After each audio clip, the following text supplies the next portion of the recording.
What baseball icon has more base hits, more RBIs, and more home runs than any other icon in baseball history? Well, it's not a who, it's a what. The Louisville Slugger. Now I'm here at the Louisville Slugger factory with Matt Bynum, and he's going to tell us a little bit about a new series of Louisville Sluggers that are coming out. Now, you guys have been making bats for 128 years. Correct, 1884. And so what could there possibly be new? I mean, it's just wood, right? In a general sense, you're right.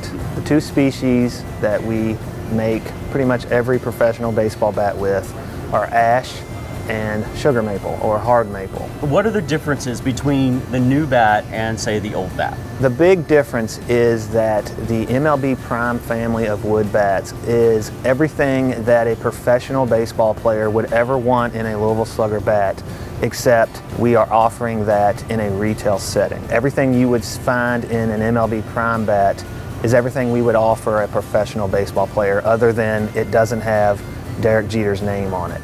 With all of the new technology and all the new materials and everything, why are they still made out of wood? They are made out of wood, and they will always be made out of wood because that is what Major League Baseball stipulates as one of their rules.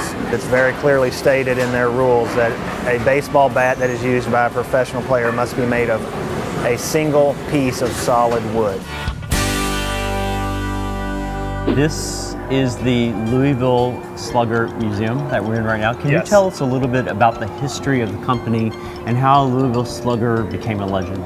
Well, we first started as a wood shop. We made, bedpost, rolling pins. My great-great-great-grandfather started it back in, I do believe, 1854.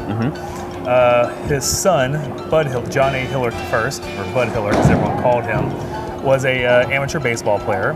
And as the story goes, he was skipping work one day and went to a game watching Pete Browning play. Pete Browning broke his bat. After the game, Bud went up to him, asked him if he could make him a new bat. The story goes, they spent the day making a new bat. The next day, he went 3 for 3. And that's how we started. So I'm going to put the magic goggles on, and you're going to give us a little tour about how the bat is actually made. All of our pro bats in MLB Prime, all the wood for it starts right here. This is our sorting area.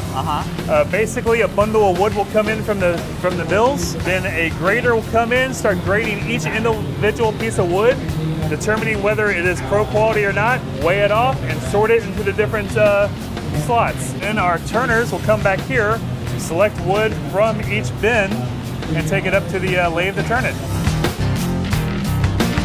This is our Locatelli CNC lathe. Got it from Italy back in 2003. Basically ran as a giant computer.